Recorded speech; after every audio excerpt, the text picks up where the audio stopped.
Kamusta po? Nanonood kayo ng The News Listener. Ako po si Angelo at pag-uusapan natin tong nangyaring news kahapon. Itong si Sara Duterte ay nag-file ng perjury case laban kay Ramil Madriaga. Timing na timing, by the way, si Ramil Madriaga mukhang kamuntikan na pong mawala po yung kanyang buhay doon sa kulungan. Okay? At napabalitaan daw na meron daw isang bagong ah,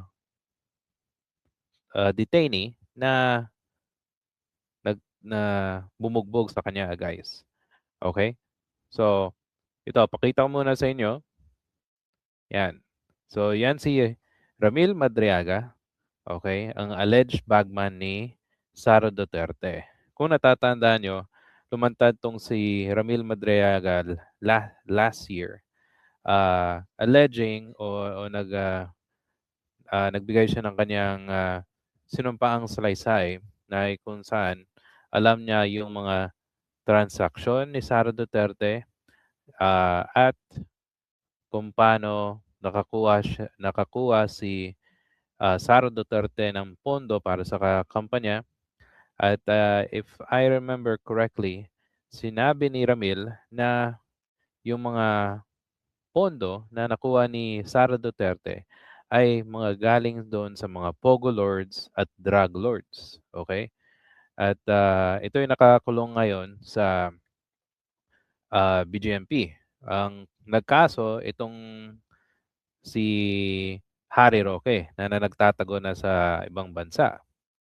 Now, very interesting kasi kung titignan mo, same day na ah, nag-file ng perjury charge itong si Sara Duterte kay Ramil at ito yung nangyari kay Ramil na pagbanta sa kanyang buhay ay nangyari sa isang araw lang.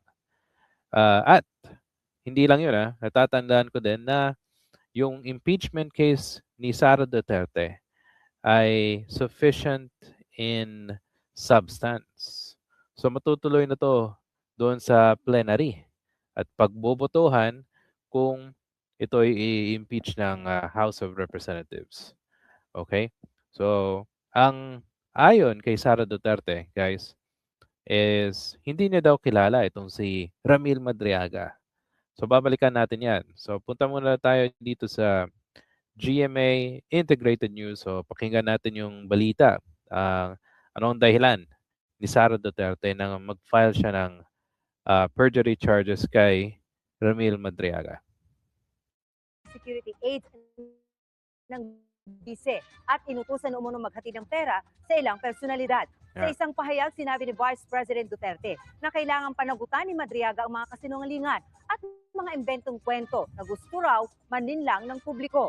By the way, natatandaan ko yung mga aligasyon ni Ramil Madriaga nagtutugma doon sa missing na 125 million pesos. Kung natatandaan nyo, 11 days daw na wala.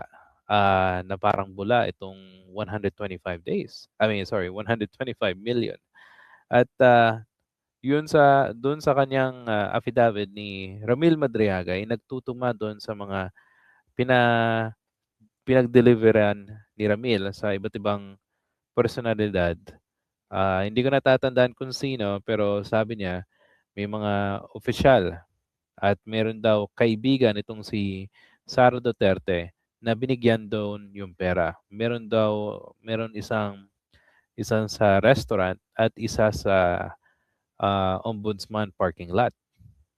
Okay? So, yung kanyang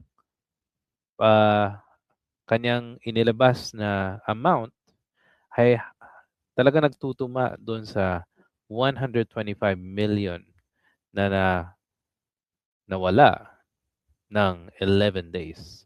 O, sige, continue natin. Hawak daw nilang ebidensya ang mga affidavit ng mga dating security officer ni Duterte na nagsabing di nila kilala si Madriaga at imposibleng naging bahagi ito ng security group nila. Talaga lang, Sa isang pahayag ngayong gabi, iginit ng bise na inaccurate at misleading na tawaging dating aide o bagman niya si Madriaga. Okay. So, post natin yan. Punta tayo sa actual na post ni Sara Duterte. Doon sa statement para klaro. Ito galing sa kanyang Facebook page. Okay, sabi niya dito sa statement niya, Madriaga as my ex-aide or bagman are inaccurate and misleading.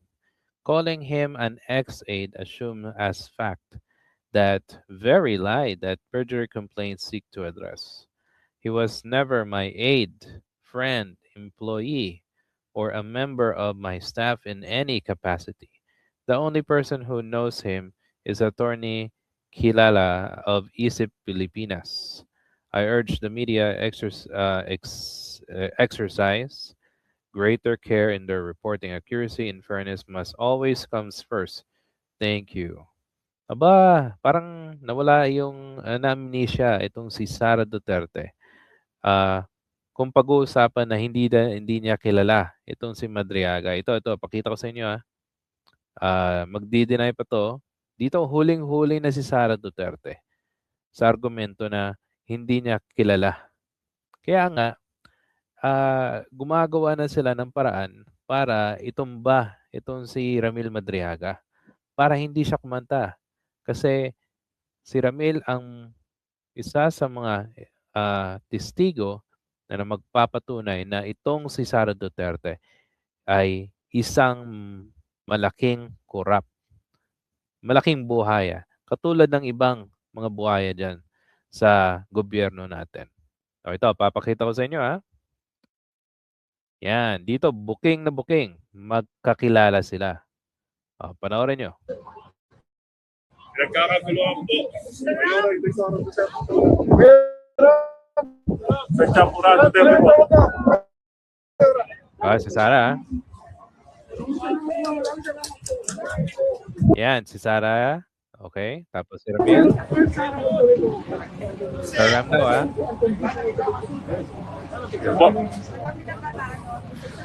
Yes, ma'am.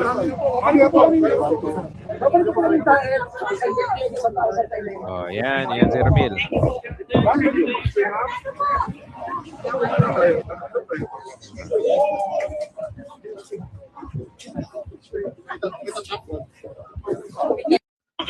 Di ba? Siya mismo, si Sara Duterte nagbigay ng flag, Philippine flag kay Ramil Madriaga. Ano pa? Ang dami silang picture. Di ba? Nagpapatoo na sila ay magkakilala, especially doon sa pictures na magkatabi sila sa inauguration ni Sara Duterte. Okay? Meron pang ang dami, hindi ko lang makita dito. Pero definitely guys, papakita ko sa inyo na talagang dito sa impormasyon na ito, talagang si Sara Duterte, sila ay magkakilala.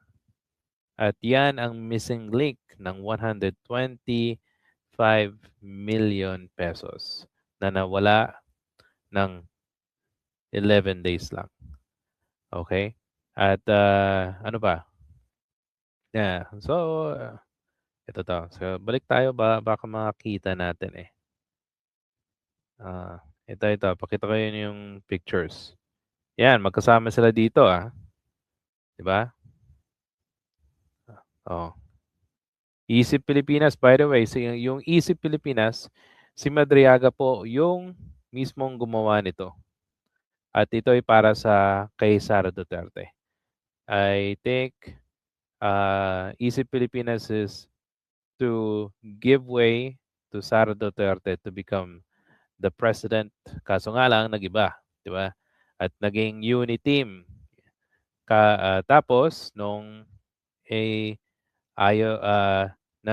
nagkagulo sila ni Harry Roque, ni Ramil versus Harry Roque, ay itong si Harry Roque naman, pinakulong si Ramil Madriaga, tapos hindi tinulungan ni Sara Duterte si Ramil. Imagine niyo kumbaga itong tao na to, ginawa niyang lahat-lahat para lang maging presidente o kung hindi man maging presidente, ay sana man lang ay tinulungan niya ni Sara Duterte si Ramil sa kulungan. Di ba? Napalabasin.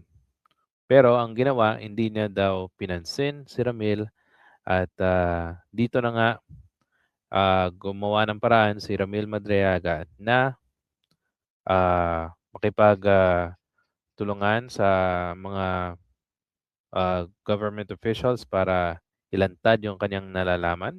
At yun, nagkakilala sila ni ni Attorney Palad at ito nangyayari, 'di ba? So, ano sa tingin nyo guys? Kasi para sa akin, gumagawa na sila ng paraan para patahimikin talaga itong si Madriaga para hindi na maglabas ng statements at yung actual na cellphone. Yun ang hinihintay na magiging alas ni Madriaga laban kay Sara Duterte. Nasa korte daw, so hopefully makita natin 'yon para maglabasan ng katotohanan. Kasi alam ni Ramil Madriaga daw na yung mga contacts, mga pictures and all that nasa cellphone niya. So, ang mabuti po ay itong si Ramil Madriaga ay nasa pangangalaga na po ng NBI. So I believe na transfer na daw siya kasi ang nangyari again kamunti ka na po siyang mamatay doon sa kulungan kasi binugbog siya ng bagong bilanggo. Yan. Yan, nabanta sa buhay. Okay? So guys, ano sa tingin nyo? Kung meron pa kayong komento, suggestion sa ating video, paki-comment po sa ating comment section. At if nagustuhan nyo po ito, please hit the like and subscribe button. Salamat po sa panonood and I'll see you sa susunod na video.